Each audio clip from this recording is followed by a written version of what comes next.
Hello, everyone, and welcome all of you to this very special episode of FB Live program done and conducted uh, jointly by Faith Bangladesh and Soch Gurgaon. I am Manish Samnani. I am an occupational therapist, and I, along with my wife Malvika, we both run a center here in Gurgaon called Soch for children with developmental difficulties.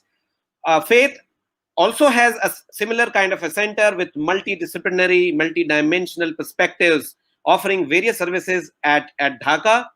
Soch and Faith have joined together because we understand that the technology is something that binds us together, and not just technology. I would say between India and Bangladesh, I have traveled a couple of times now, and there are more similarities than we actually think. There's a huge sense of commonality between the language, the culture, the overall way the children are, overall way the parents are. And as far as children with development difficulties are concerned, you will actually see a lot more alignment, a lot of commonality of the spirit, the overall commonality of the challenges and the positives and the war that we have to make sure that our children develop and grow as much as possible. In the same lines, today we have an most eminent personality in the field of autism. She is an autism spokesperson. She is an autism advocate. She's herself on the autism spectrum. She's somebody who was included as the Women Hall of Fame in 2017. We, on behalf of all of you who are here in this program, on behalf of Faith Bangladesh and Soch, I welcome Temple Grandin in this live program. And today she would be accompanied with another eminent personality who is also a person who is in the autism spectrum himself. He was somebody who was recommended institutionalization when he was very young, and he, along with the kind of support that he got today, he is a professor of special education. Temple Grandin, of course, you all know, she doesn't need any introduction. I think the 2 hours will be short if I start with the introduction. I think what I found about her, and I have been reading about her right from my days of doing undergraduate program, and she's an amazing person, an amazing speaker. She's a problem solver. She's somebody who is right there as a support system for the global fraternity of parents and children around the world. Welcome, Stephen Shore and Temple Grandin, both of you. Today, Temple will be starting with a short presentation, followed by Stephen Shore's presentation, and then we will take up some Q&A. So, welcome, Temple, and it's all yours now. Well, thank you very much. It's really wonderful to be here. When I was a little kid, I had no speech. I didn't get speech until I was 4 years old. Today, I am a professor of animal science at Colorado State University. I design livestock handling facilities. I've done this all around the world. I've had a really active career. I'm still working on it. Now, if you have a little child, 2, 3, 4 years old, that's not talking, I don't care what the diagnosis is. No matter what the diagnosis is, you need to start working with that child now. The worst thing you can do is let them sit in a corner and rock, zone out, play with electronics, or just, no. Got to work with them every day. So when I was a young child, I had a speech therapist who taught me words. And when the grown-ups talked really fast, it sounded like blah, blah, blah, blah, blah, blah, blah, blah, gibberish. But when people slowed down, then I could hear them. Like my speech therapist would hold up a cup and she'd go, cup. This cup came from Brazil. She'd say cup, and then she'd say kappa, where she'd enunciate the hard consonant sounds, like a C and a P. So teaching me words for things. The other thing you've got to do with these little kids is you have to give them time to respond. I like visual analogies, and one really good visual analogy is on the reason why the response time is so slow is these kids are like a phone with just 1 bar of service. It takes time for that phone to download the web page. You've got to give the child time to respond. Another thing that was part of my therapy as a very young child was teaching me how to take turns. Maybe you might have a child that's lining up little blocks. Well, let's turn that into a turn-taking game where I line up a block, then the child lines up a block. And some of the best people to work with these children would be grandmothers in the community. You've got to, be resourceful, get out there in the community and find some older grandmothers. A lot of grandmothers know how to work with kids, to work with these little kids. And what I have observed is that some grandmothers have sort of the ability to do this, and some don't, because you have to just kind of push a bit. You have to be gently insistent going into their world, but you got to work with them 20 hours a week, one-to-one, working with them with an effective teacher. Okay, what is an effective teacher? More speech. They also have to learn skills, dressing, washing their hands. Then as they learn to speak, you teach them things like saying please and thank you, teaching them social skills. They've got to learn skills. They've got to learn use the toilet, learn how to bathe. These are the basic skills. And when kids are very small, I looked very severe when I was 3, very severe. And you work with a child, some of them like me, you can kind of pull them out of it. Others remain nonverbal. But some of the individuals that remain nonverbal can learn to type. Text messaging on a tablet. And there's plenty of ancient old computers around, phones around. Or they could just tap it out on a piece of cardboard. They can learn to type. Another thing I want to talk briefly about are the sensory issues. Loud noise hurt my ears. And when the school bell went off, our school had a very loud bell that hurt my ears. If a child's afraid of a hairdryer or some other noisy thing, maybe a vacuum cleaner, one of the ways to help them get over that is to let the child control the noisy thing, whatever the noisy thing is. If the child can turn that noisy thing on and off where they control it, they might actually get to like the noisy thing when they have the control. Some kids will wear a headset all the time to block out sound. It's okay to have the headset, but the problem is if they wear it all the time, their ear will get more sensitive. But give them control by saying, okay, you can wear the headset, have it with you, but try not to wear it all the time. Sensory problems are real. So when you're working with the young children, some kids you can kind of get in their face, and make them pay attention. That worked with me. But I want to warn you, there are other individuals that if you do that, you will drive them into sensory overload and you'll make no progress because they will go into sensory shutdown. They're very variable. Some kids have hearing sensitivity. Others might have visual sensitivity. I did not have visual sensitivity. But if a child has visual sensitivity, he may not be able to use certain old computer screens that flicker because they can see the entire screen flickering on and off like a strobe light. And these sensory issues are extremely variable. Now, I know people have heard about my squeezing machine. I was one of the individuals that responded to deep pressure. Some individuals find deep pressure over wide areas of the body really calming. Others don't. You see the deep pressure works for some, and for others it doesn't work. Now, simple ways to do deep pressure would be a weighted vest, a weighted blanket. These are things that are easy to make, and they work best if you put it on for 20 minutes and then you take it off. And one of my best books is The Way I See It. It's a lot of little short chapters, The Way I See It. It's available electronically, so it should be easy to get. Has a lot of little short chapters. You don't have to read the whole thing. It's my most basic book. It'd be good for anyone that's working with young nonverbal children. I don't care what diagnosis they have. The therapies are pretty much the same.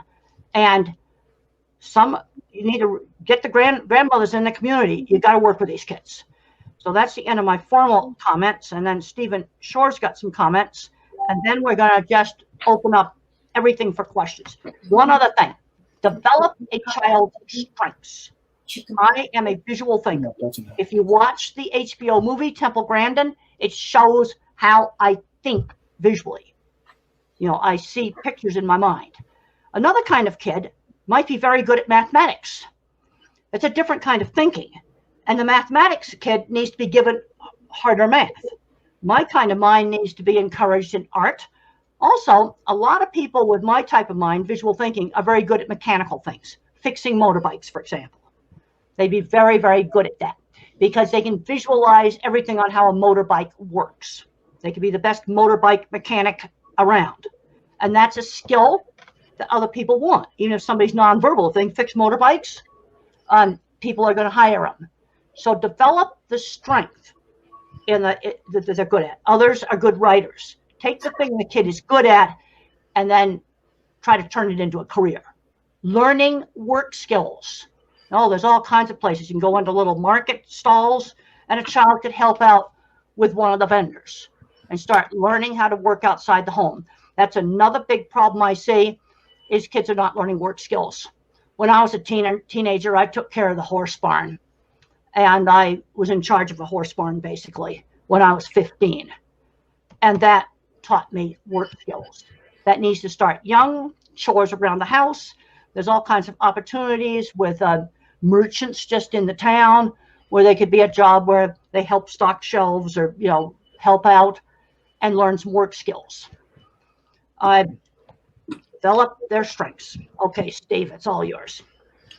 All right, Temple, this was a great introduction into the importance of early intervention. And I think one word that is important to keep in mind is the idea of diversity. Yeah. And that is there is huge diversity within the autism spectrum. And as Temple was saying, some of us will be math geeks, computer geeks, others will be artists, some will be musicians, and it's important to find that ability. And the reason why is because one characteristic of autism that's not often mentioned is the widely varying skill set. And what that translates to is that the things we're good at, we're incredibly good at.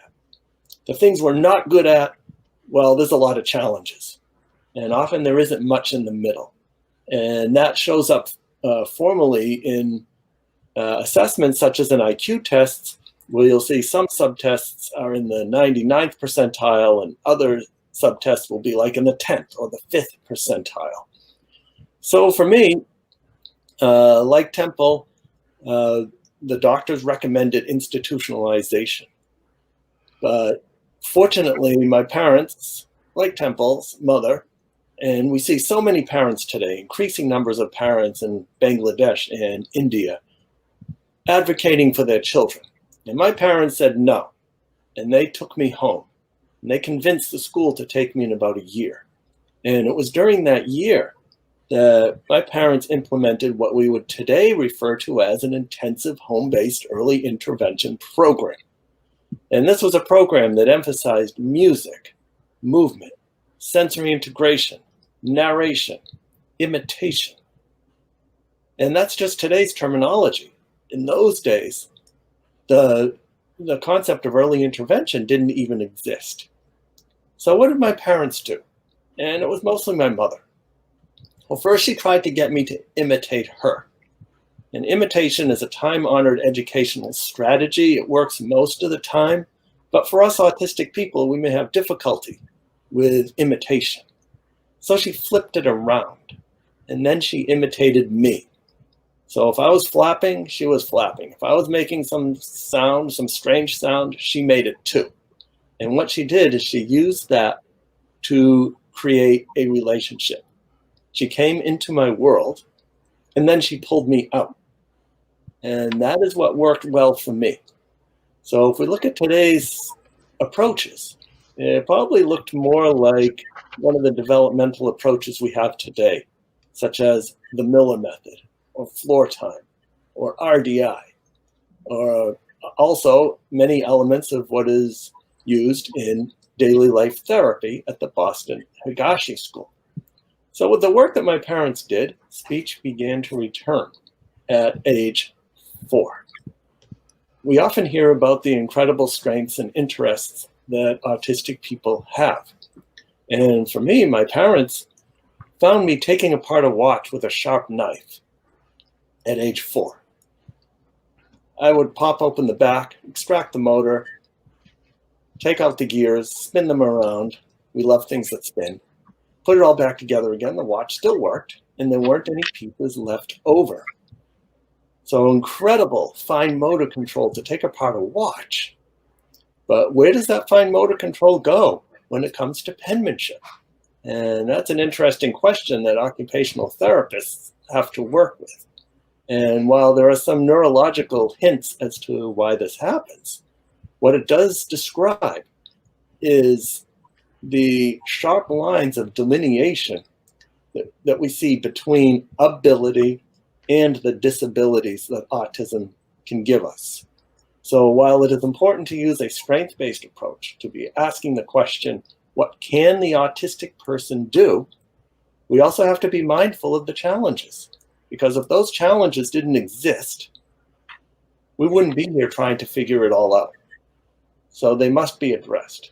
And we can look at them as barriers that need to be torn down so that the person can be successful in using their strengths.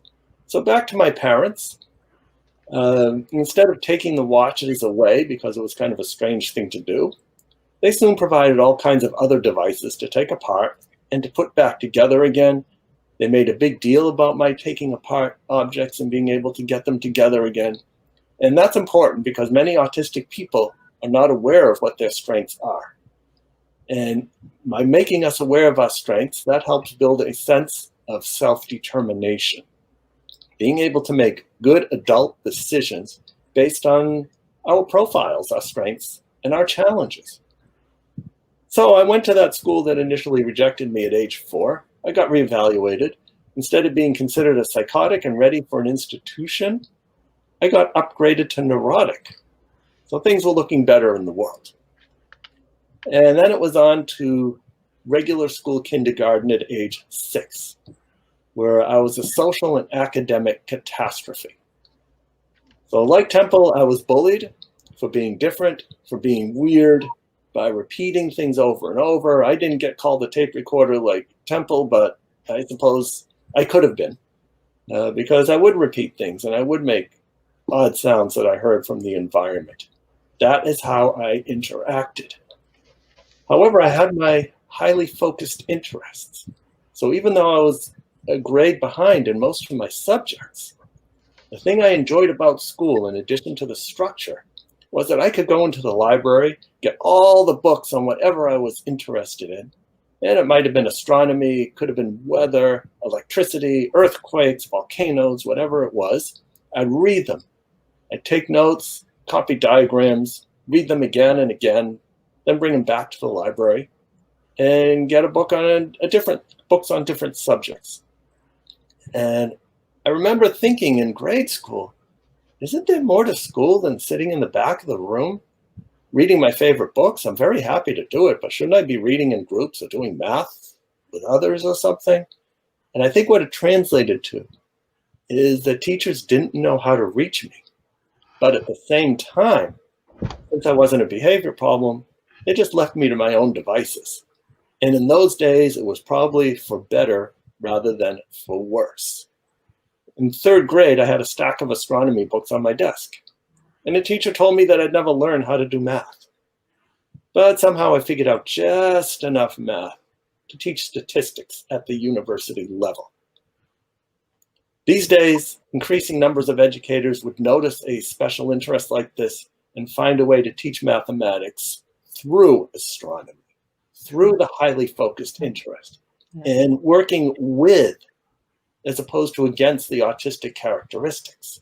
And an example of that might be, suppose we have a child who is having difficulties in math, but they live to use a flight simulator on a computer. And commonly we might think, okay, the flight simulator is a powerful reinforcer. If you do your math for 20 minutes and you do what you need to do, then you get the flight simulator as a reinforcer for the last 10 minutes. However, that's kind of working against the characteristics. I think what might be better is to find ways to teach mathematics through flying airplanes, because that's an interest. And now mathematics becomes intrinsically reinforcing. There's no reinforcer that you have to apply later, and then eventually you have to fade that reinforcer. You have the makings of possibly someone who's going to be the Totally best agree. airplane mechanic Totally agree. in the U.S. And another area that's also important to consider is employment. And the road to employment begins with chores around the house, and that's what Temple was talking about. And so that means making the bed, feeding the animals, taking out the trash. And if you have someone who's significantly affected and isn't able to do the whole chore, you teach it piece by piece. So we begin by putting the pillow where it belongs, and then we teach the other parts of making the bed, and eventually glue the whole thing together, you chain it together, and finally you have the complete chore. Temple often talks about the need to have outside employment by middle and high school, and that is something that I did. I had a paper route.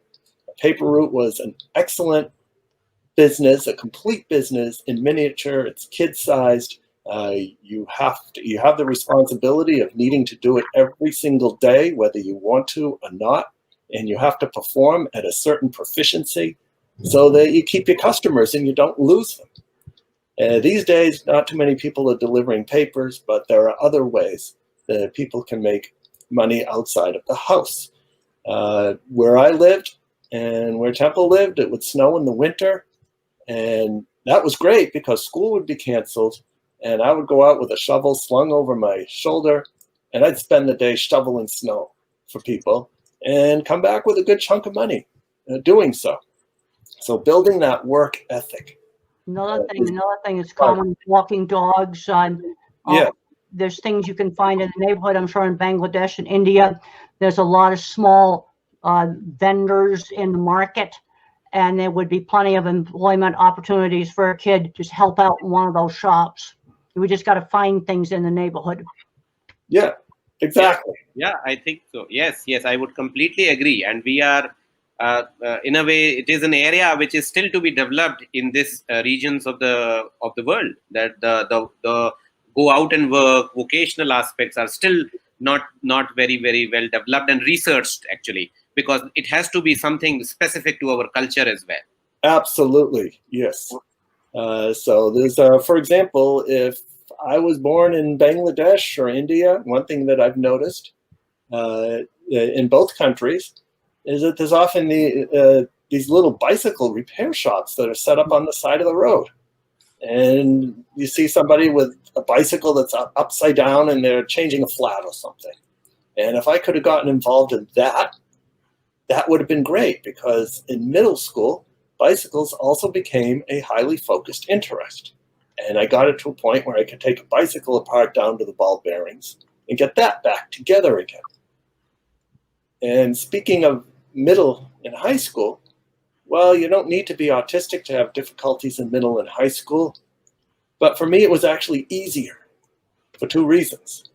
One, I figured out that using words instead of sound effects from the environment really helped with social interaction. And then two, I was able to engage in my focused interest of music. And now I had a structured activity to mediate my interactions with others. So those specials classes, as they call them, music, shop, art, physical education, these are often courses where autistic people and others with differences can excel, even if they fall flat in academics. So I got so fascinated with music that I got it into my autistic head that I needed to learn how to play all the instruments. And I'd spend hours in the instrument closet, figuring out the different instruments, taking them apart, of course, recombining them in ways where there'd be three instruments combined into one and should never have seen the light of day. And then when I heard that a requirement for a degree in music education in college was that you had to learn all the instruments, well, what could be better? And that's exactly what I did. And I got my bachelor's, master's, and all of my doctoral coursework in music education And just before I was starting the dissertation, I got more interested in autism. So I defected to the School of Education and got my degree in special education. And now, as Manish mentioned in the introduction, I am now a professor of special education at Adelphi University. Pre-pandemic, I was traveling the world to about a different country every month to talk about autism and writing books on the subjects. I have a number of books, not as many as Temple, but I got some, including my book Beyond the Wall, which is just about completely finished with its translation to Bangla. So that should be available soon. And here I am talking to you and talking with Temple. And in closing my part of the presentation, I think it's important to be aware of the abilities, the strengths of autistic people, and then provide the supports that are needed in order so that we can access those abilities. I just want to make a comment. I looked at one of the questions that came across on the chat across the bottom of the screen about how do you find out what kids' skills are. Usually you can just watch. My art ability showed up around 7 years old. Well, then give the kid art. Okay, getting interested in something like fixing a bicycle or fixing a motorcycle. If the child is around people that do that, then there's the opportunity to see that they might have a talent in that. Then there'd be another child with autism that's more of a word thinker. He's not going to be interested in fixing bicycles or motorbikes. In order to find out what the child is good at or might be able to do for a job, they've got to be exposed to enough stuff. One of the problems we've had in some of our schools is they took out a lot of the hands-on classes like shop and cooking and woodworking, things like that. And then a child has no way of knowing that he would be good with mechanical things. A child has to be exposed to mathematics to find out if he's good at it. And if you have a child that's good at math, then move him ahead into higher math. I'm not suggesting taking an 8-year-old and putting him in high school, but give him the high school math books. Don't make them do the baby stuff. But you've got to expose kids to enough different things so that they can show where skill is or show where interest is. I get asked, how did I end up in the cattle industry? I was exposed to it as a teenager. Another thing that's holding a lot of kids back at home is not learning how to drive. And there are some issues with multitasking. I learned to drive out on a ranch where I was going on 12 kilometers a day of dirt roads where I could learn in a very safe environment before I did traffic. It's going to take longer, but having a good career, driving was essential. No, we need to start out in deserted, empty parking lots at stadiums, places like this, and have a much longer period of time of learning how to operate the vehicle before you do traffic, because there are problems with multitasking. It will take longer to learn, but they need to learn. It took me a little longer to learn how to ride a bicycle. But these are things that we've got to teach. And I'm just going to have more practice doing it. I'm sure all parents are very, very aware. In India, I work with parents and families very closely, and I know that they actually have identified a lot of abilities in the child. It could be that they haven't really called them as abilities. They haven't really, made the connect between those things that they are good at. They know what they are good at, but they may not have made the link between what they're good at and what could be functional. So it's not that they haven't identified it. I see a lot of them identifying it, but the way they might be looking at as of now, it may not be making sense to them as a skill or as a future skill probably. So I think I took my ability in art and turned it into my work, doing designing. I'll show you some of my drawings right here. Here are some of my drawings, and that's architectural drawing right there. Yes. Get into focus. Amazing. But the way I sold the jobs is I showed people my drawings. This is in my book, Thinking in Pictures. So designing buildings, that's something, that I could do. That's a skill other people want. I'm the visual thinker. Another child might be the mathematical thinker, or somebody else gets exposed to somebody taking a bike apart and fixing it, and the child gets interested in that. I know you've got lots of bicycles and you've got lots of motorbikes, and that's a skill that other people need, but you're not going to be able to see the child do the skill if he's not exposed. Now, fixing motorbikes is not for every child, but you don't know unless you expose them to it. Sure. That's I right, think Temple. That's you were answering the question by Nina Wag, and I'm really grateful to your answer. And I have a couple of other questions here coming in. And one of the questions says that we know that there is a huge importance of early intervention, but since everybody knows Temple, you as quite keen on subjects of scientific inquiry, one of the question is, what's the new technique overall globally about assessment of the skills or even intervention? What is happening in the world as something that is more recent? Well, when you look at what teachers actually do, they make new names for different therapies. But when you watch a teacher, a good teacher, actually work with a child, they do the same things. You have to engage the child. I can't emphasize enough the importance of turn taking. Child has to learn how to wait and take turns. That was a very important part of my therapy. But there are certain teachers, I'm talking here about 3-year-olds that are not talking. There's certain teachers that have the natural ability to engage these children. I think it's a natural ability that some teachers have, and they can get the child doing things. And there's all kinds of discussions about different types of therapy.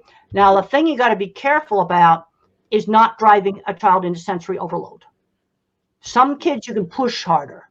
You got to push a little bit. Others you got to be very gentle and work with them in a very quiet place. Otherwise, the sensory system will just completely shut down. And a good teacher sort of just knows how much you can push. You push too hard, you're going to get screaming and temper tantrums and a meltdown. Too much noise actually causes pain and causes fear. But the thing I want to look at, because I know resources are limited in a lot of these countries, is that you get the right grandmother. She can make a really good program with 3-year-old kids. And then when the kid gets older and there's some guy fixing a bicycle or fixing a motorbike, you see if the kid's going to be interested in that. Or you see art skill or music skill or math skill, then develop it. The skills will always be uneven. Good at one thing, bad at something else. That tends to be the pattern. But I want to figure out what can this child do when he grows up. And kids that can fix things, there are going to be plenty of jobs in Bangladesh and India for kids that are good at fixing things. Yes, of course. And one of the question is for you, Stephen, is that during this pandemic, if you have realized what we all know what the challenges are, the children are being taught mostly by the online platforms, and even if they are supposed to go to the school, probably they will be wearing masks to go to the school.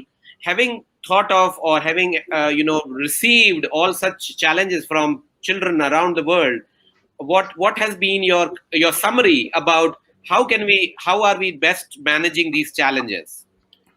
Well, there are 3 things that come to mind. The first is maintaining one's schedule. We need our schedules, autistic and otherwise. Keep the schedules the same as much as possible. However, there will be changes by nature of the pandemic. And then we keep those changes as similar to what we have as we can. So that's the first thing. The second thing is communication. We need to communicate in the best way the person understands. Whether it's by spoken word like we're talking now, whether it's using a picture schedule or a picture word schedule. So here's an example. We have an 8-year-old who is now home from school. That's with getting their education at home. So maybe they don't speak very much. They've got limited speaking ability, and they have these pictures all around the house that remind the child of their schedule. all the routines that they go through when they get up in the morning, breakfast, brushing their teeth, and so on. All of that remains the same. However, instead of taking the bus, or however you get to school at 8:30, that part of the schedule, the picture of a school bus, is now replaced by a picture of, say, a desk where learning is taking place at home. It might be in a separate room, or it might be in a specific corner of a room. This is where learning takes place. And so now the child goes from wherever they are, maybe the kitchen, maybe from watching TV, to that learning place in the home. And schools certainly have their schedules.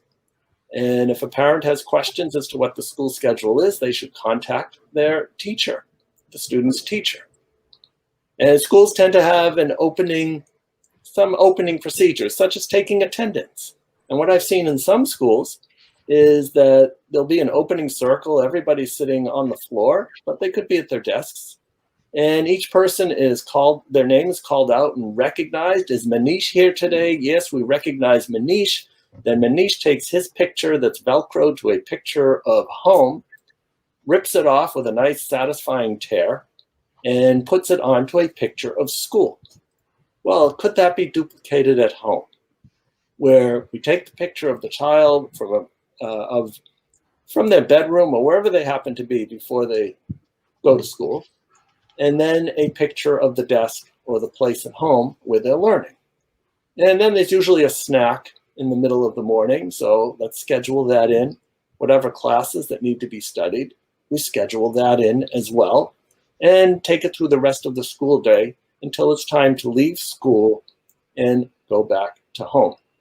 So it's maintenance of scheduling is number one.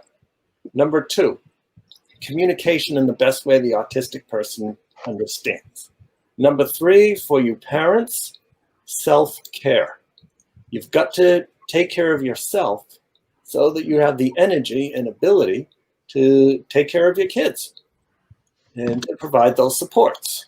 So back when we were flying on airplanes, there'd always be a safety announcement to put on your own oxygen mask first before helping somebody else, because if you don't, you're going to pass out and you won't be available to help somebody else. Yes. So certainly in Bangladesh, there's plenty of opportunities for parents to take a very, very quick yoga type breaks, maybe even just a minute, whether it's just taking deep breaths in, thinking about inhaling calm from the environment and exhaling stress, or perhaps even on the inhale, you make a fist like this, and when you exhale, you stretch out your hands like that. Do that a few times. You're going to be relaxed. And you can even do the same thing where you breathe in, press your hands together, and when you breathe out, you pull them apart. So these are just some things, those three areas that immediately come to mind for supporting students on the autism spectrum during this pandemic. Great, Stephen. Temple, your autobiographical and your story has been so inspiring. You are just like a mentor for all the parents here in this country, in Bangladesh. There are a lot of viewers from Singapore as well. There's a question about you. I found very interesting that one of the educators have asked that what could have been different in your peers, in your teachers, in your childhood days. What they would have understood better? What could have been different in their understanding that you hoped, that you wished was there in your childhood? Well, the main thing when I was really little, nobody understood sensory issues.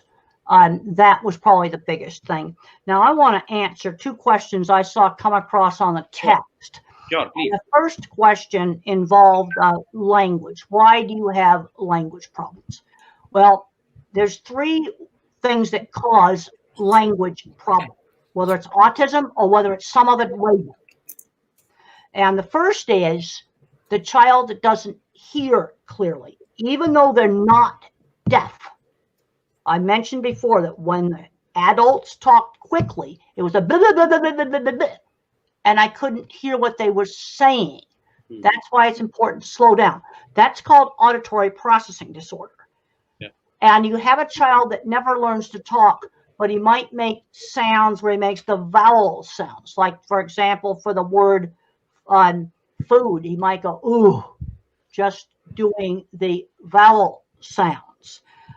So the problem with not hearing incoming speech, even though they're not deaf, there's two different things. Deafness, when they measure for deafness, that's auditory threshold. That's the ability to hear a faint sound. Auditory processing, you're not hearing the detail of the sounds of words. Okay, another problem is expressive. I had problems with this, getting my language out. It was like a big stutter. I knew what I wanted to say, but I couldn't get it out. So you've got to hear it clearly, or you can't get it out. That's two things. The third thing is the kid that repeats everything. In other words, they may memorize an entire movie script, but they have absolutely no idea what the movie script means. So they're speaking nice, clear language. So what you might want to do is get some phrases from that movie and work them back into the real world. So they will start to use it. They can see that language is useful. You see, they're just repeating it back. They don't know what it means. So those are the three ways that language can be messed up. There was another question on that I got to answer. That was about a child that's showing talent and ability in computer coding and programming. But, Okay. Yeah. but he's getting problems with not being able to do the rest of the school curriculum. Well, one of the advantages of the computer industry, it's what's called a no academic barrier of entry industry. Industry I went into with livestock, it's the same thing. And if you're a really good coder and you show your portfolio to a computer company of some of the code you've written, they'll hire you. They'll do that in the US, they'll do that in India. You might want to start a LinkedIn page or some other page to go in a computer forum and start showing some of your code off. And you could go right straight into a job. That's one advantage you've got in the computer industry, is it's an industry where you can sell your work by showing a portfolio. That's the way I sold jobs. I simply showed people my drawings. I showed them photographs of things I designed, and people became interested in that. Stephen Shore, when he started out, as soon as people found out he could fix bicycles, yep, people come to him. That's a skill that people want. So, that's if the kid's super good at coding, I would just develop the coding and try to get him do some freelance coding. When you get good at doing it, you're gonna get hired. There's a lot of back doors into good jobs in the U.S., and I think this is probably true in your countries too. Half of all really decent jobs, professional level decent jobs, are through the back door. You get them through, somebody that works at a company, and that gets you in. Now, there's a scene in the HBO movie where I go up and I get the editor's card, because I knew if I wrote for this particular farm magazine, that would help my career.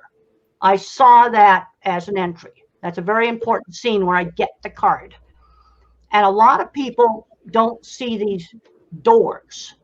I can't do algebra at all, but I've done a lot of engineering work. And one of the reasons I did it in the livestock industry is I didn't have to have an engineering degree. And I talked to a mom, see, my mind thinks in specific examples. They're building these big warehouses now. They have them all over the place for online buying. They call them fulfillment centers, all full of conveyors, all full of mechanical equipment. And I had a kid who was a genius at fixing things, but he couldn't graduate from high school. I said, what do you do? I said, you get a job in that Amazon warehouse. Now you work your butt off, working every job in there. Then you start to fix stuff. You know what you could do 15 years later? Design the new warehouse. I have seen that career path in my industry, where somebody comes in, they get jobs on the line, and then they end up in the maintenance shop, and then they end up designing the new plant addition. I have seen that career path. I call it the back door. And a lot of times people don't see it. You know, the front door is doing it the education route, but there's also a back door. But you better be ready to work hard. You can't walk into that warehouse and just start telling them how to build stuff. You better do every job in that warehouse and do it well. You got to work your butt off. Then when something breaks in there and you fix it, then you're the hero. Sure. Thank you for picking up. I look at that. I drive by those warehouses and I'm thinking, what if I was a kid today and I couldn't graduate from high school? I'd go right straight to one of those fulfillment centers. That's where I'd go. My goal would be to design in the future, 15 years from now, I'm designing the next fulfillment center. That's what I would do. Sure. Thank you for picking up those questions by Dorita and Anamika Singupta. Another parent, Manisha Acharya Padi, has asked about, and any of you could answer this, whoever can throw some light on about that. We see a lot of behavior problems actually increasing during this lockdown pandemic. You could say there's a sense of understimulation to children because they are all at home. So if parents see a relative increase in the behavior issues, what could you suggest them? Any of you? Well, okay, we'll just make it real quick. Get myself on a schedule. I got to get up, get dressed for work. Don't be lounging around in your sleepwear. You got to get up in the morning, get dressed for work. And some of these kids might want to look up life on the International Space Station. And one of the things that NASA learned, also the Russian Space Agency learned the same thing with their space stations. You got to be on a schedule. They have a midday meal where everybody eats together. They have scheduled chores, scheduled exercise and work, and then they also have scheduled free time. Got to also have scheduled free time. Because when the first space stations went up, they had a lot of trouble in them. Anger, turning off mission control was one of the things that happened. And people living on these remote research stations like in the Arctic, they learned the same thing. A schedule, people have to have together time, away from each other time. And yeah, it isn't easy. And Sure. I haven't done any travel since March 12th. I mean, that totally turned my life upside down. So I'm working on writing now. I'm working on a new book on why visual thinking is important.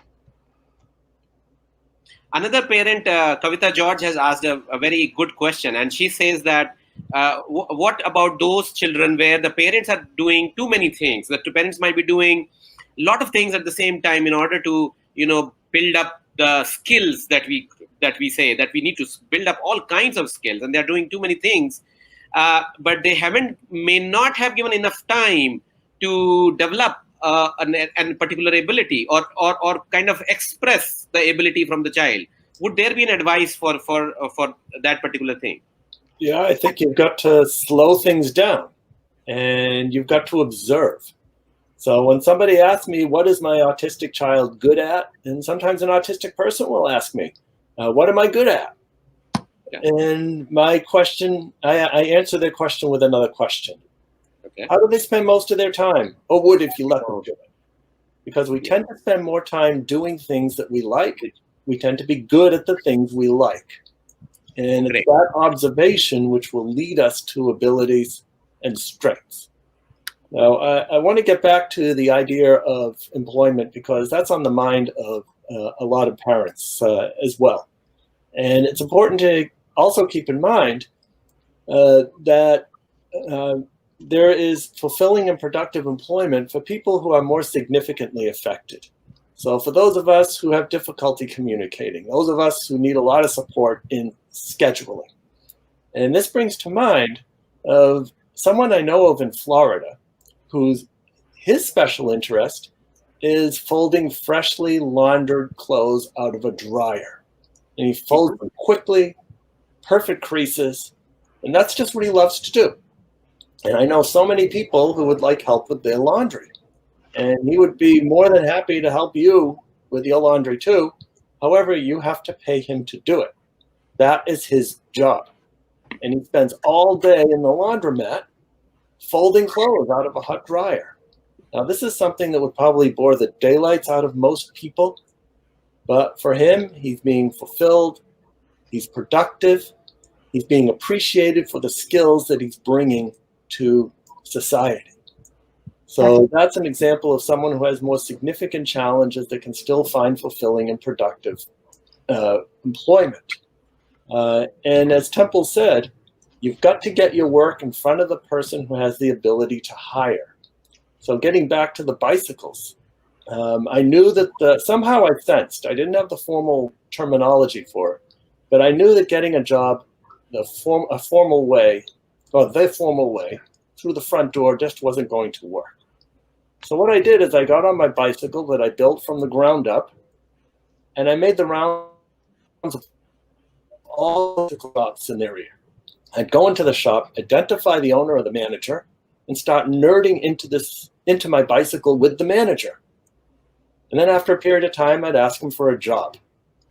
And my bicycle was, you might say, my calling card. It was the physical equivalent of the drawing that Temple showed of her paddle processing mechanics. And so that way, take your work to the people who have the ability to hire. I have my professor job for the same reason at Adelphi University. I presented there a number of times. And then at one point, a professor just came up to me who had seen me many times before saying, "We have an opening in our department. I think you should apply." So I did. And I guess they say the rest is history. And I'm in my 13th year at Adelphi University. Great. I mean, that's so inspiring. There's one question especially for Temple from our another fellow parent, Neha Abir, who has asked about, like you said, about auditory sensitivities and auditory processing also. Her son cries loudly and holds his ears at least once in a day for several years. He has been doing this. So he has been crying loudly as well as holding the ears in order to block away the sound. And probably she hasn't figured out what could be the reason or the way out. Well, there might be some sounds that you don't hear that aren't that obvious to you, like just hum of a air conditioning equipment. Some electronic sound, like I find if I use my phone right here, it makes the speaker make static. You know, a lot of people wouldn't notice that. But you have to just watch and observe, when does he plug his ears? And then try to figure out what's causing it. And it could be something that most people don't pay attention to. Right here where I live, when the trash trucks go by, they're really loud. A lot of people don't even notice them. I notice them now because I got to turn my mic off when the trash truck is going by. It doesn't bother me, but I know it's going to bother other people. But there's something he's reacting to. Now, if he's holding his ears all the time, then he's just holding them all the time because he's afraid there's going to be a sound. And if he's doing this all the time, the problem is it's going to make his brain more sensitive to the sounds. You see, that's the worst thing you can do. You see, and I've seen people do that with headphones. They wear them all the time.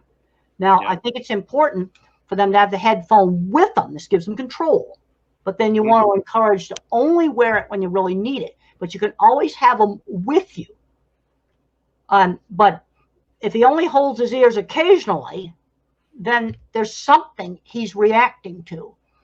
And there's a lot of electronic hums and things with electronic equipment that maybe he's picking up on that. You see, I'd just have to start asking questions. Where is he located in the house where he does this? Yeah. There's a lot of questions that I'd have to ask. And then I'd start visualizing. Is he out at the marketplace when he does this? You know, is it cars honking the horns? I don't know. But if he holds them just only sometimes, something is causing that. Then if it's something that could possibly control, let's say some electronic sound that you can turn on and off. The white noise, probably. Start controlling that sound. But first of all, you got to figure out what it is. Yeah, sure.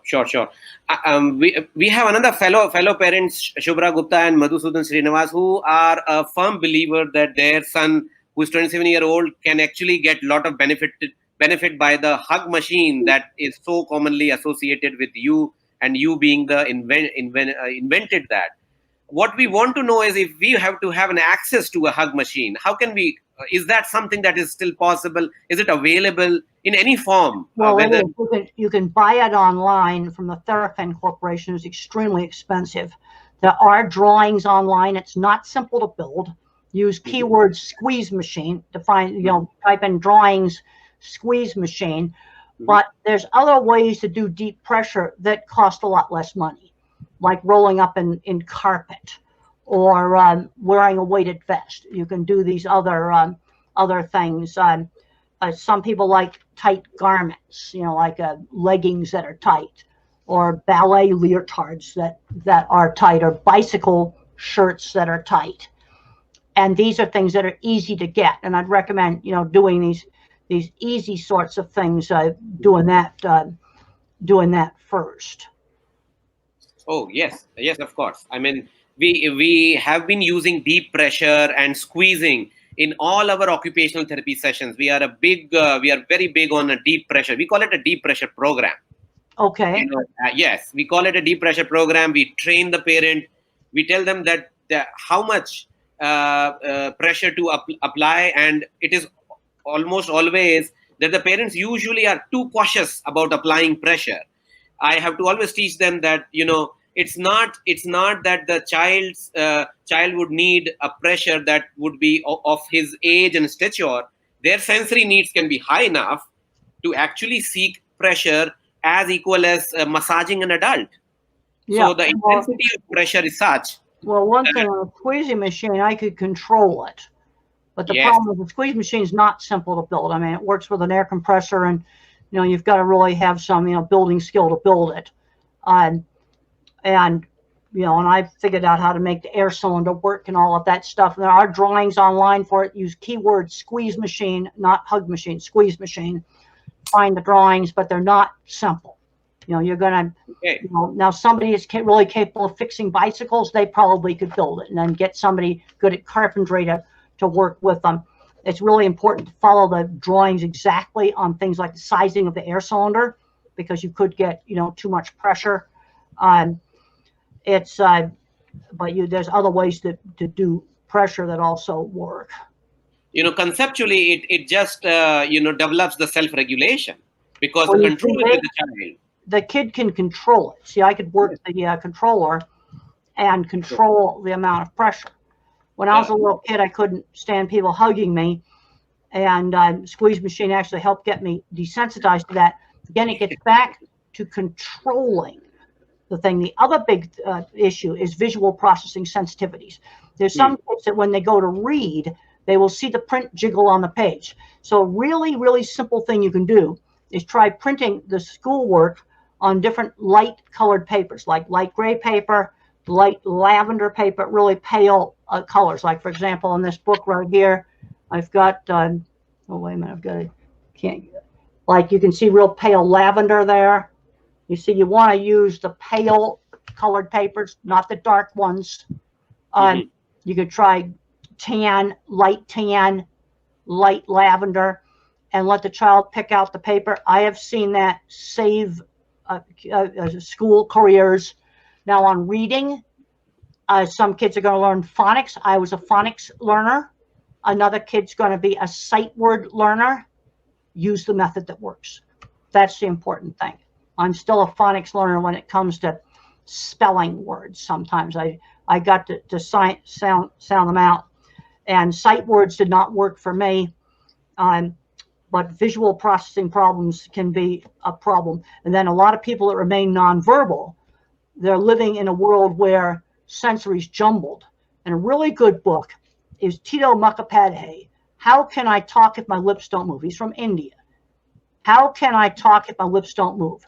And he describes jumbled up vision, similar to a bad satellite dish, a bad internet connection, pixelating, buffering, hearing that's cutting in and out. And one of the reasons why nonverbal individuals touch and smell things is because those senses actually still work. Those senses are simpler. The circuitry of the senses is simpler, and they actually still work. And they, Tito, How Can I Talk If My Lips Don't Move? Then there's the book, The Reason I Jump.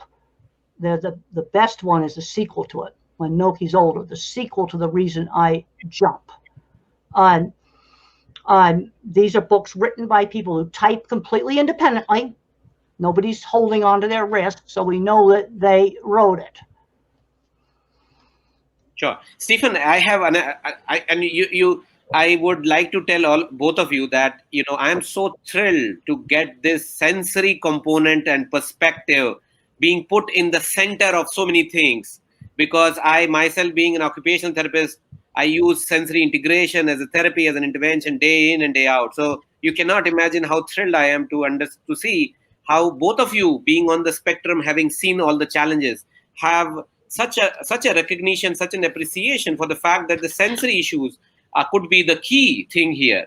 Having said that, there's a question by Dr. Sujata Misal, and she says that if there is someone who is 20-year-old and he has obsession towards smelling pillows, and also something about affinity for certain specific people because they might speak a particular language. So there are two things there. One is smelling as a sensory, probably, but in a 20-year-old, and also about liking only few people because of the language that they speak. Would you have any suggestions, Stephen? Yeah, well, one thing that comes to mind is what about the pillow is he smelling? So it's being a bit of a detective, like Temple was talking about earlier, observing. Go a little more deeply into why these things are occurring. And also, why is he attracted to a particular language that's being spoken? And depending upon where that person is developmentally, that can lead to possibilities related to perhaps perfume, maybe something else related to pillows or the texture of pillows, or specifically the pillow covers. And likewise with the language, because we tend to have a certain amount of central auditory processing disorder, which scrambles things, he may find it easier to hear the sounds of a particular language over another. That's good. And does that lead towards a possible interest in studying languages, linguistics, for example? There was another question, and it's somewhat related, that was asked about managing self-regulatory behavior or self-stimulatory behavior. Yeah. And I like that question because it did reframe self-stimulatory behavior as self-regulatory behavior. Now, everybody engages in self-regulatory behavior. For non-autistic people, it tends to be bouncing a leg or doodling or twirling your hair or biting the end of your pen. And if you ask somebody, why do they do that? Often they'll say, I didn't realize I was doing that. But now that I think about it, it helps me concentrate. Because what they're doing is they're maximizing the ability of their brain to focus on whatever needs to be focused on. Now, since us autistic people tend to be more dysregulated, the attempts to regulate are going to be bigger. And it may involve various stereotypical activities such as flapping one's hands. Now, hand flapping, there's nothing wrong with hand flapping. All you have to do is watch The Price is Right. And you'll see when contestants are called down to the front, they run down and scream and flap their hands, and it's quite appropriate. However, it's important to realize that maybe flapping one's hand is inappropriate and it's disruptive in a particular situation. Yeah. So if I had a child in my class who was flapping their hands and it was disruptive, what I would do is I'd go to them and say, here, squeeze this, and hand them a therapy ball or a squeeze ball. Because this self-regulatory behavior is going to happen whether you like it or not. You can't stop it. So saying quiet hands, hands down, something else is going to pop out. And whatever that other thing that's going to pop out is probably going to be more disruptive and more difficult to deal with. So provide something else that suits that need, that fulfills the need. It could be squeezing a ball. It could be sticking Velcro underneath a desk where a child can run their hands across the smooth side or the soft side and the rough side. It could be putting those big rubber bands between the front legs of a chair, and the child kind of kicks those bands back and forth if they're moving their feet around a lot in order to self-regulate. So that is what comes to mind in terms of managing self-stimulatory, or I like to think of it more as self-regulatory behavior. That sensory piece is huge. I have a number of sensory issues. I notice sounds that other people don't. There are people's homes that I just end up, there's a particular friend of mine at the university where she has this really noisy lighting fixture. So when I go to her home, I unscrew the floodlight because that thing is buzzing like nobody's business, and I just got to take it out because it's too disruptive. A ticking clock is another horrible distractor for me. If there's one of them in a room that I'm in, the batteries come out right away or the clock just gets removed. My wife and I have such a clock. She uses it to time her practice sessions, and she'll leave that blasted thing out on the table. And I come home and it's ticking, so I close it up and I shove it under the chair cushion. And then I'm gone, and she gets home. When I return, she's mad because she can't find the clock. Where is it? And I tell her, well, it's under the chair cushion. Doesn't everybody put their clock there? Sure. So the sensory piece is Temple, I'm going to combine two questions of 2-3 people here, Ishrat, Munmun, and there are some few other people who have. I'm just joining the thoughts together. And this question is also from Marufa Jabin. It's about how do we teach emotions to children, one, and how do we teach them regulation of these emotions? Well, I definitely have emotions. When other kids bullied me, I got really upset. And the only places I was not bullied when I was in high school was shared interests. When it gets to bullying, let's get them involved with something that was a shared interest. One of the shared interests for me was building electronic kits. Okay, that was something that, other kids did that. It was a shared interest.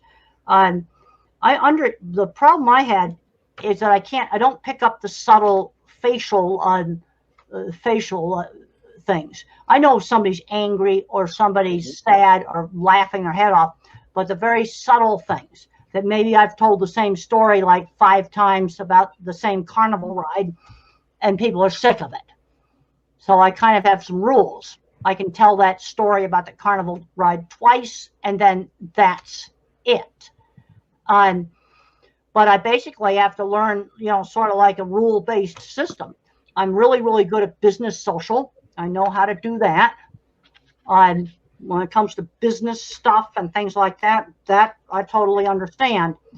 And I have a book called Different Not Less, where 16 people that got diagnosed later in life described their experiences. These people all had good careers, but where they had problems was with their relationships.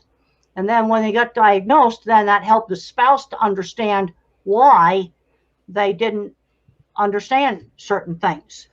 And there's certain complex emotional stuff that I still don't understand.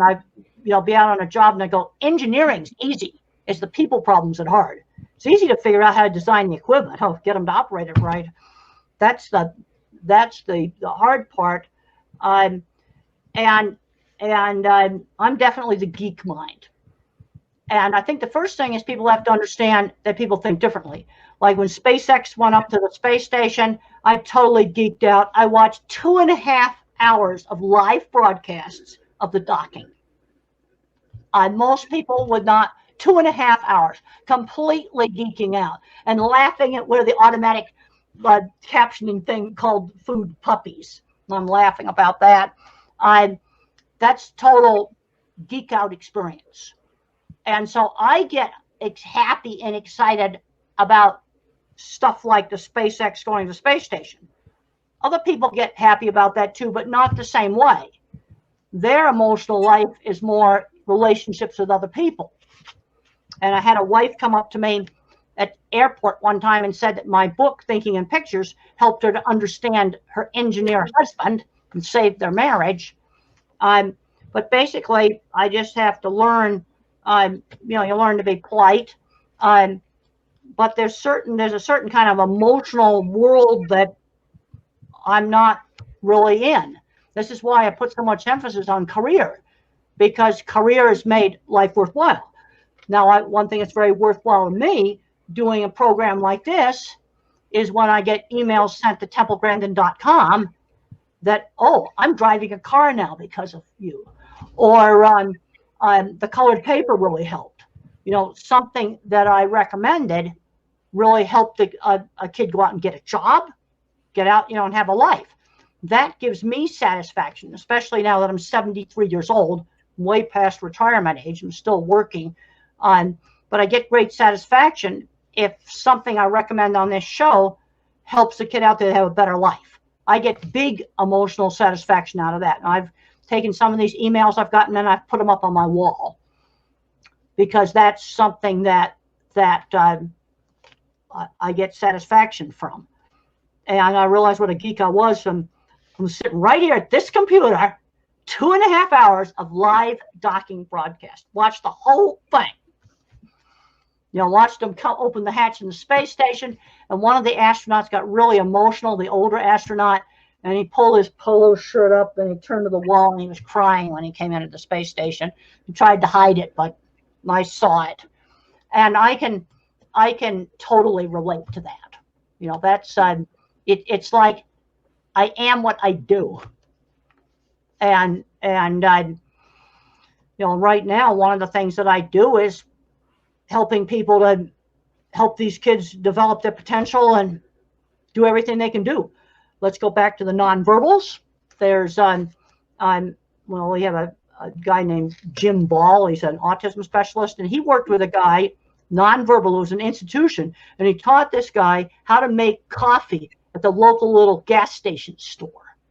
And that gave him meaning in life. He was the coffee man. And he was appreciated for making nice coffee. He always cleaned out the coffee machine. And then it was like the folding of laundry. It gave him a skill that other people appreciated. And then finally, when he went to a nursing home, he still served the coffee. That gave his life meaning. This was somebody that was nonverbal that had been in an institution. And people appreciated his coffee. Yeah, that's amazing. And I think today's major themes today of the conversations has been around, from the parent side, has been around from the sensory and self-regulation. And we have heard from Stephen a little bit of ideas about self-regulation and sensory and stimming. One of our fellow parents, Ruma Chaturvedi, has asked, and I would like to know a little bit on the same themes from you, Temple, since we already heard from Stephen great ideas about how can a child, or how can we teach our growing children a sense of self-regulation, especially over their stimming behaviors. Well, I had places I was allowed to do stimming behavior. I was allowed to do it after lunch, and there was a brass plate that covered up a bolt on the bed frame, and I would spin it around and around and around. And then other places I was not allowed to do it.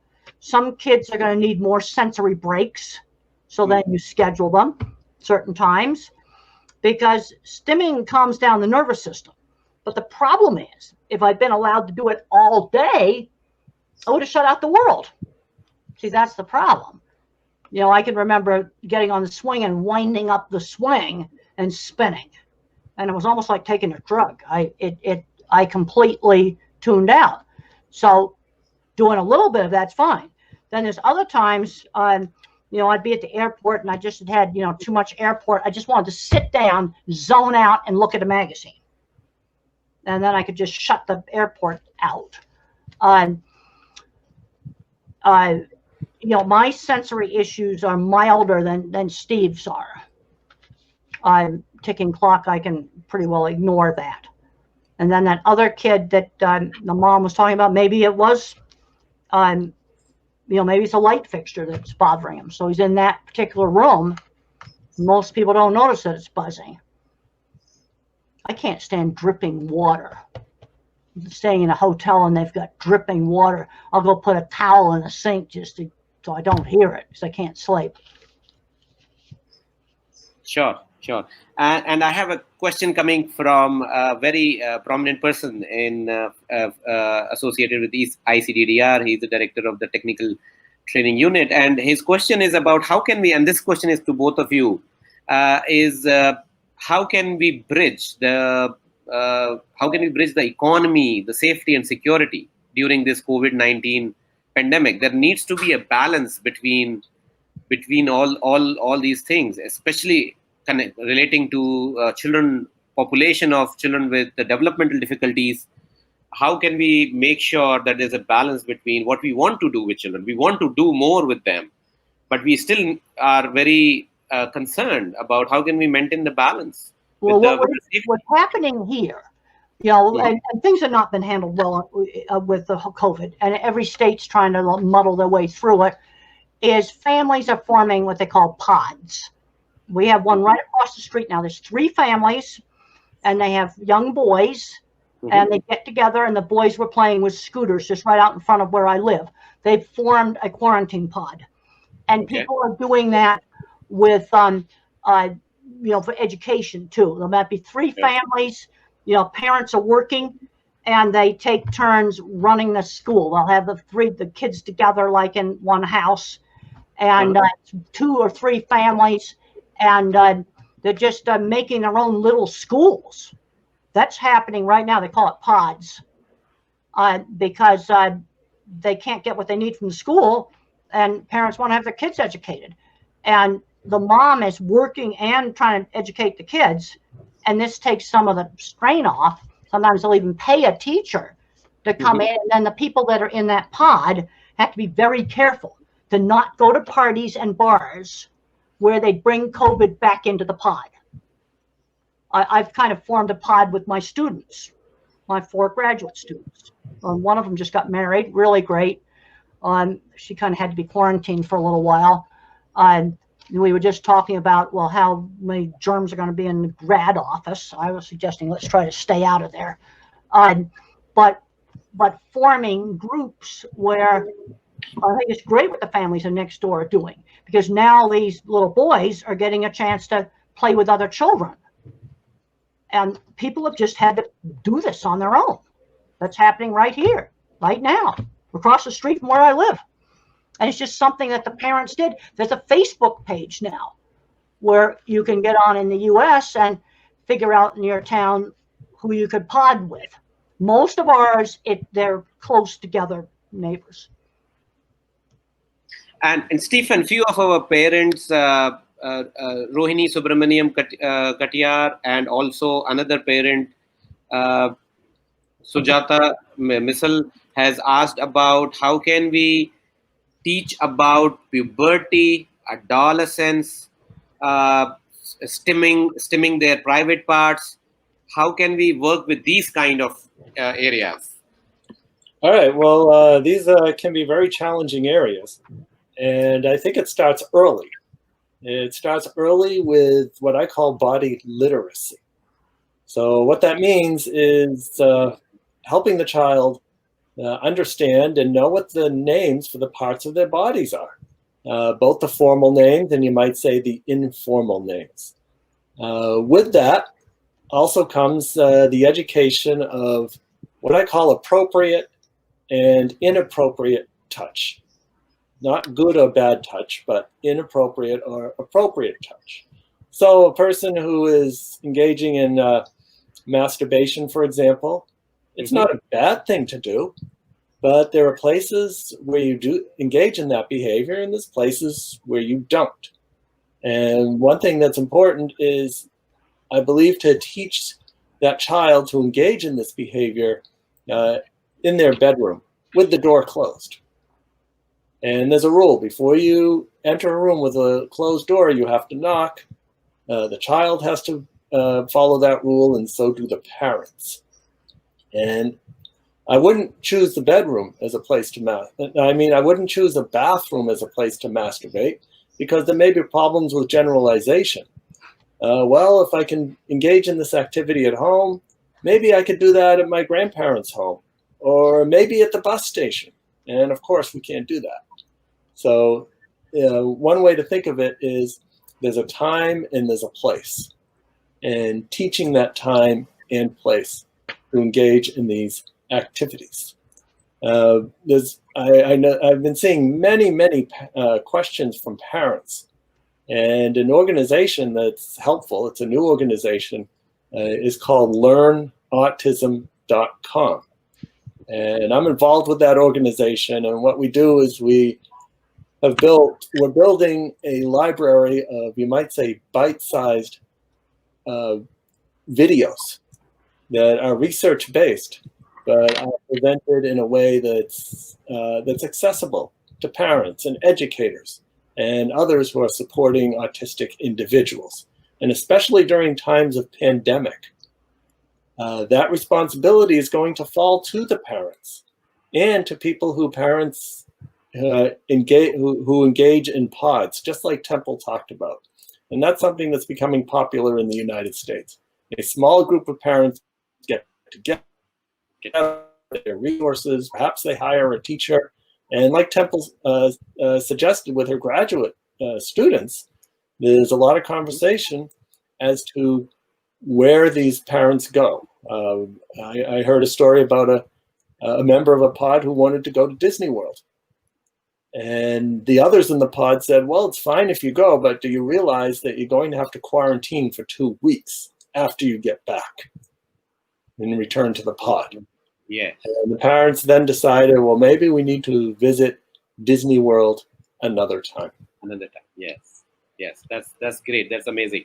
In fact, like we are anyhow discussing a lot about sensory self-regulation, sexual behavior, so stimming private parts. I wanted to share with both of you and also with all the viewers that along with Faith Bangladesh and Soch India, we are actually doing a lot of online consultations where I am giving them some services to understand the sensory needs if they have something specific, some solutions or home-based programs for it. In fact, I have also included under the interventions is like, if a child has stimulating their private parts kind of a thing, but at a younger age, then probably he's doing more because of the sensory input from there. Probably he's doing it more for the sake of it rather than really with the adolescent and puberty, which hasn't really set in. So, and it is all evident in young children. So we are offering quite a bit of online support to all the parents, and they can actually take up they can actually book a slot and consult about the sensory issues, about self-regulation, and also about deep pressure programs that we offer them through the parent given to the child at home itself. So we will continue, and the next question, Temple, is about a little bit about the scientific inquiry again. And this is a question about, can we have if we can do a research, is that something that you look at as a feasibility? That autism children, since there are a lot of visual learners are around, can there be a research to prove that these visual learners can actually go up to a stage of taking up some vocations like designing, graphic designing, any kind of those kind of vocations? Is there a research already, or would you say there's a scope for it? There's research in my book, The Autistic Brain, about different kinds of thinking. The object visualizer that would be me, and the visual spatial mathematical visualizer. There's a bunch of research, and then if you look at the citations for the papers that are in the autistic brain, you can find more research. Now, my kind of mind does art, graphics, and mechanical things, building mechanical things, fixing mechanical things. When I was out in the field on construction, I worked with machinery designers, welders, and drafting people.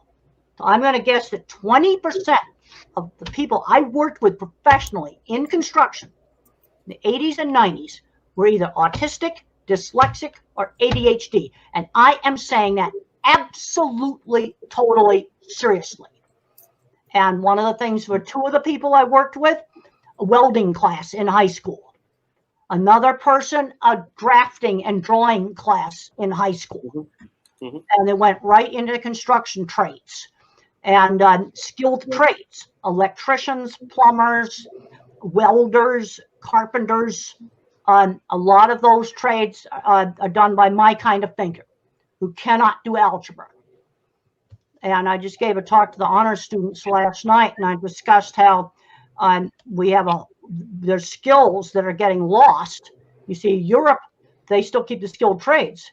We're importing food processing equipment right now from high-wage countries because we have lost the ability to build this equipment.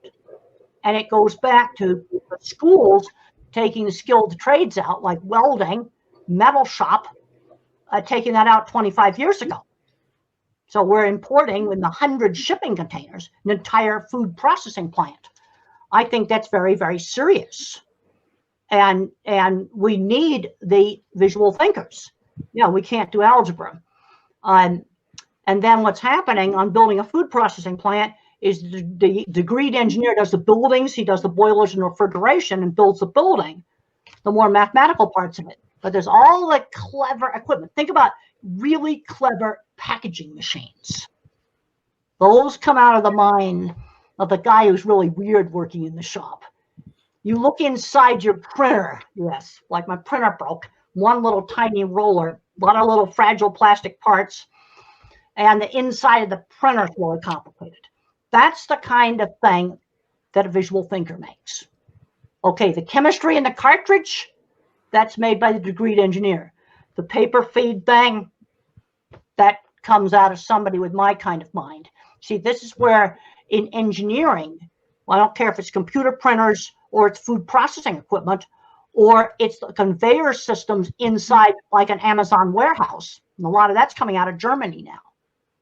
And you want the best automated warehouse, it's coming out of England. I've been shopping online for this stuff because I'm seeing too many kids shunted into special ed. And they ought to be designing automated warehouses or container ship docks, things like that. They ought to be designing this stuff. That's a big thing. That's my big push right now. Also, I want to answer quickly a question about diets came up. I saw that. And autism, I cannot emphasize enough how variable it is. You're going from Einstein was probably autistic, Edison was probably autistic, Steve Jobs had some autistic traits. You look at the other heads of tech companies testifying in Congress. Those are fun videos to watch. I'll leave it up to you what you think. So you've got this big spectrum that goes from Silicon Valley head of a company to somebody who cannot dress themselves, and it's got the same name. Now, on the diets, there are some people that are helped by diets and others that are not. It's extremely variable. It's most likely to help the kid that's got some gastrointestinal issues. And there is research that shows very clearly that gastrointestinal issues and autism tend to go together. So there's some kids where you take dairy products, milk products out of the diet, it is helpful. Or you take wheat. Now, fortunately, you're in a country where you eat rice, and rice tends to not have the problems. So taking the gluten out, which would be in wheat, that's easy in your countries. But dairy would be in your diets, and some kids it helps take the dairy out. Others it doesn't. You know, so you can try these things. Now, somebody asked here, what about the engineers, a visual thinker? Where do they fit in? The visual thinking engineer designs the clever paper feed mechanism inside a big printer, for example. I'm just going to give examples. Designs a very clever machine for making ice cream novelties, or makes a very clever machine that makes cookies with chocolate swirls in them. And when you look at these machines, they are extremely clever how they are made. And then there's other kinds of equipment like some high-tech pump. That tends to be more likely to be made by the more mathematically inclined. But there's a whole part of engineering I call the clever engineering department. The visual thinker can fix anything. You hand him a motorbike, doesn't matter what kind it is, he'll fix it for you, or make a part to fix it. There's kind of two parts of engineering, and the visual thinking side doesn't get enough credit. I've been in buildings where the PhD in engineering got the fancy office in the tower, and the visual thinkers get a service tunnel with cable trays in the ceiling. There's a particular building, I'm not going to say where it is in the US, that when I look at it, I get mad. It's a beautiful building. and our department doesn't belong in the basement of the cable trays. I have worked on projects for major food companies all around the world, and you need the different kinds of minds. I went into a research lab, this was about 10 years ago, for fish factory. And some guy had made the most fantastic lab equipment for research on fish with things he just bought at the local plumbing store and lumber yard. I found out he was the janitor and the maintenance man, and he had built all this stuff. It's not given enough credit. There's a guy that makes devices that deploy satellites. This guy almost flunked out of engineering school. He got C's as in Charlie in math. You know what he makes? When a rocket goes up with a satellite, whether it's a communication satellite, a Google Earth satellite, a spy satellite, whatever it is, when the rocket gets up there and the nose cone comes off, the satellite has to deploy. And if the satellite doesn't leave the rocket, the whole mission's lost. He makes the thing that makes the satellite come out of the rocket. And he copies things like, you know, when you push the button in the trunk of your car or the boot of your car opens. Yep. He copied the mechanism for a trunk of a boot of a car opening to make a thing to make satellites deploy. That's visual thinking. Yeah, it's amazing. Realistic clients. And that's this amazing. Is a guy that almost failed engineering school. You see, he could do just enough math to get through. And he makes these things. He has a fairly small shop. He gave me a video tour of his shop. You know, a lot of high-tech metals. He's got one I call the golden milk crate. That's probably where the idea came from. These things are extremely reliable in terms of making that satellite come out of the rocket. Whole mission fails. Yes. His device doesn't work. And that's visual thinking. It's part of engineering. And you need the math part. Like my kind of mind, we don't do refrigeration boilers. We don't touch that stuff. We don't understand it. That requires the mathematicians. But the next time when your printer breaks or your big copier breaks, go look at inside all that stuff. That's the clever engineering department. Take something like a Mars rover. Somebody had to make that in a machine shop. It doesn't get given enough credit. It's an eye opener, really. And thank you for taking up that question by Dipali Di Mello. I understand that she told me that she would actually be participating and watching this program along with her son, who has actually completed his engineering degree, and he's on the spectrum, and that's why she did ask you this specific question. And that's completed his engineering, but you're going to have some guy in the shop that's making parts like for the Mars rover. Give that person in that machine shop the credit they deserve. Now, at least in my industry, everybody has a horrible office over the boiler room with a floor that shakes. They put everybody in there. Sure. I have to ask this question by another fellow parent, Suja, who is asking, do either of you, Mr. Shore or Miss Grandin, have anxiety? And how do you deal with it? I think it's a very important question. I take antidepressant medication. I have been on it since my early 30s. It is completely described in my book of Thinking in Pictures. There's a chapter called A Believer in Biochemistry. Even though that chapter is old, the information is still accurate. The drugs have not changed that much. The mistake that gets made when you use antidepressants for anxiety is too high a dose. Oftentimes, all the Prozac you'll need or all the Zoloft you'll need is a starter dose. Maybe even half of a starter dose. Antidepressants saved me. And I've worked with other visual thinkers where they were able to get off of drugs and alcohol and all kinds of problems with a low dose of antidepressants. Another thing that really helped me is vigorous exercise. I do 100 sit-ups every day. It took me over 6 months to work up to that. I started out with like 2. And that short burst of hard exercise does more good than just walking. Like walking through the airport doesn't do it. Burst of hard exercise. And if I don't do it, I don't sleep. And so those are the 2 things I've done because my anxiety was biological. When puberty came, I started having horrible panic attacks. So those are the two things that I did. What about you, Stephen? Would you like to throw some light? Yeah, certainly. I haven't had to take any medication for autism-related or anxiety-related types of things. However, as Temple says, it's that vigorous exercise that is vital, that releases those endorphins.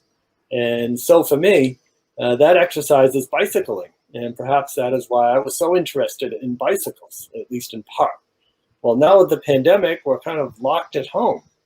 So under the category of keeping things the same as much as possible, I now make sure that I run on my elliptical bicycle at least once every other day. And I do it for about 90 minutes.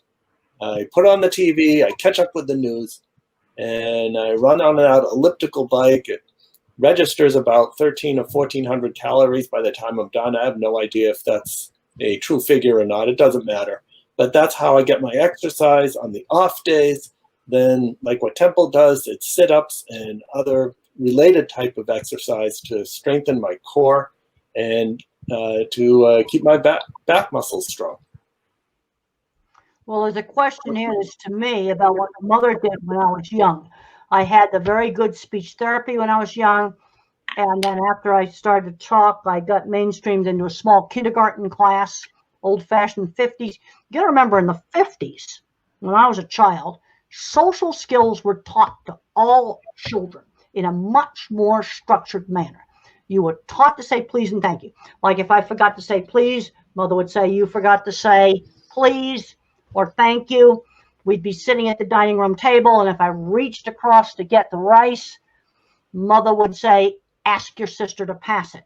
She'd give me the instruction. She didn't scream no if I reached across the table.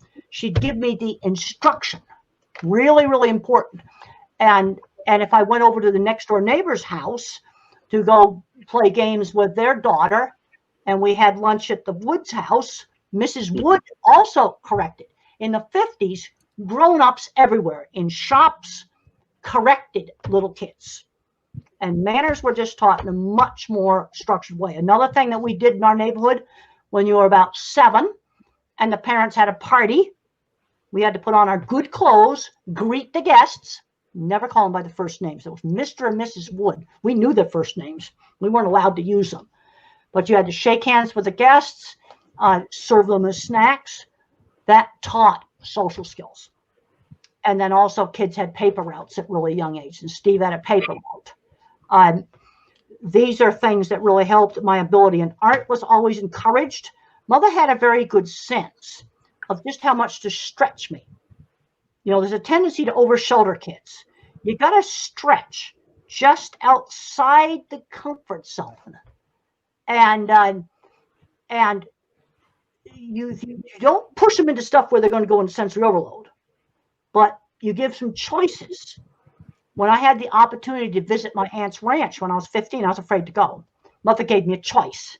I could go for a week or I could go all summer. Not going wasn't a choice. Once I got out there, I loved it. And you've got to, stretch kids, give them some choices. The issue came up about wearing masks. Well, there's a lot of different masks. Let the kid have some choices. You're going to wear one, but you're going to have some choices. There's fun ones with all kinds of fun pictures on them. There's very soft ones. There's stiff ones. Let them have some choice. Okay, difficulty making friends. That's going to be shared interests. Okay, maybe you play chess together. I used to ride horses with another kid. Or maybe you do play, you're in a choir, or you're in an orchestra doing something with music, or you do woodworking projects together. Something where there's a shared interest. Join a book club and we discuss books. It could be a lot of different things. Thank you, Stephen and Temple. We have actually taken couple of minutes extra than what we had thought and what we had committed that we would be taking from you.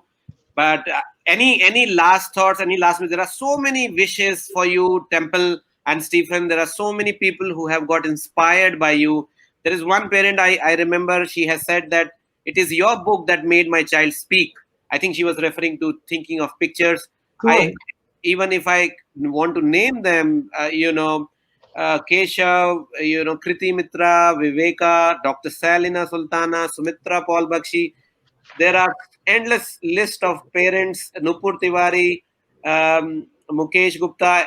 There are endless people who would love to be, who love today. They are thrilled. They have so many good wishes for you because you are the one who actually inspired, have made some changes without your books, your research papers, your writings, your YouTube videos. All of them have made so much of a difference in the lives of children here Well, that thank you. we would be always indebted to you, both of you, in fact, and we would love that we would, if we could be in touch more through similar such programs. Having said that, any last thoughts, Stephen and Temple, from both of you, for all the parents and professional community attending this program to end up the program? I think important thing to keep in mind, a couple of them. One is autistic people, just like everybody else, is unlimited, and it's up to us to find ways to access that potential. The second thing that comes to mind is that we've discussed the great diversity that we find within the autism spectrum. And the way I think about that is that when you've met one autistic person, you've met one autistic person. Well, I would just say kind of the same thing. You've got a huge diversity. I've worked in a construction engineering type of field where I work professionally, visual thinkers that I know are autistic, with more mathematical engineers that were probably autistic. The kind of technology we are using right now probably had somebody with some autism involved in creating this StreamYard.com that we're using right now. Great. So for all the viewers, this program will be available on a YouTube link. Anybody who would like to have an access, or if you get an idea from our post about the YouTube link, that you could definitely visit again on the video, and you can definitely see this kind of in the recorded format for sure. And we would be posting the link online. Our team, our collaborators' strengths, the technological strength of Faith Bangladesh, under the able leadership of Nilofer Apa Karim and Dr. Aftabuddin, Muhammad Rafiqul Islam. They all would make sure that you have access to the videos anyway, and you will not miss out on the teachings of this great program. Thank you, Temple, once again, and Stephen. You are the one who made sure that this program could happen, and this is one of the most enriching programs that we have ever attended. Thank you so much. Thank you. Thank you. It was my honor. Thank you.